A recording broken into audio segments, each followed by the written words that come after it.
சிவகுமார் கடைசி வாரம் நடந்த பிக் பாஸோட எலிமினேட் ஆனார். டால் டாஸ்கோட கடைசி கேம்ல ஜெஃப்ரியும் சிவகுமார் மட்டும் தான் நின்னாங்க. பிக் பாஸும் அவங்களுக்கு பதிலா வேற யாராவது தான் விளையாடணும் அப்படின்னு சொல்லியிருந்தாங்க. அதனால சிவகுமார் அருணையும் ஜெஃப்ரி ராயனையும் செலக்ட் பண்ணியிருந்தாங்க. சிவகுமார் அருணோட பெயர் சொல்லும்போது அருணோட முக பாவனையே மாறிச்சு. அருணும் எனக்கு கால் அடிபட்டிருக்கு, என்னால விளையாட முடியாதுன்னு சொல்லிட்டு இருந்தாரு.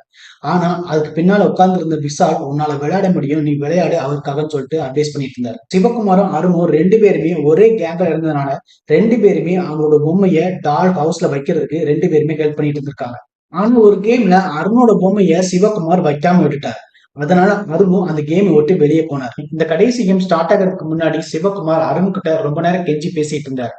இந்த கேமை நீங்க நார்மலா விளையாடுங்க, ரொம்ப கஷ்டப்பட்டு விளையாட வேண்டாம், எனக்காக விளையாடுங்க அப்படின்னு சொல்லி கேட்டுட்டு இருந்தாரு. இந்த கடைசி கேம் ஸ்டார்ட் ஆச்சு. அருணும் ராயினியும் விளையாட ஆரம்பிச்சாங்க. இந்த கேம் ரொம்ப பரபரப்பே இல்லாம ரொம்ப அமைதியா முடிஞ்சது. ரெண்டு பேருமே பால் விட்டுக்குள்ள போனாங்க. முதல்ல அருண் தான் ஒரு பொம்மையை வெளியே எடுத்துட்டு வந்தாரு. அந்த பொம்மையோட பேரையும் பார்த்தாரு. அப்பதான் அவருக்கே தெரிஞ்சிருக்கு ஜெஃப்ரியோட பொம்மைன்னு. அவர் நினைச்சிருந்தா அந்த ஜெஃப்ரியோட பொம்மையை திரும்ப பால் பிட்டுக்குள்ள போட்டுட்டு வேற பொம்மையை வெளியே எடுத்துட்டு இருக்கலாம். ஆனா அவர் அப்படி பண்ணாம ஜெஃப்ரியோட பொம்மையை டால் ஹவுஸ்ல கொண்டு போய் வச்சுட்டாரு. அதனால இந்த கேம்ல ஜெஃப்ரி தான் வின் பண்ணவும் செஞ்சார். சப்போஸ் இந்த கேம்ல சிவகுமார் வின் பண்ணி இருந்தாருன்னா போன வாரம் நடந்த எலிமினேஷன்ல சிவகுமார் வெளியேறி இருக்கவும் மாட்டார்.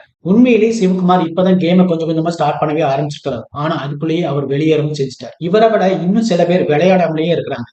சத்யா, ரஞ்சித்தையும் கூட சொல்லலாம்.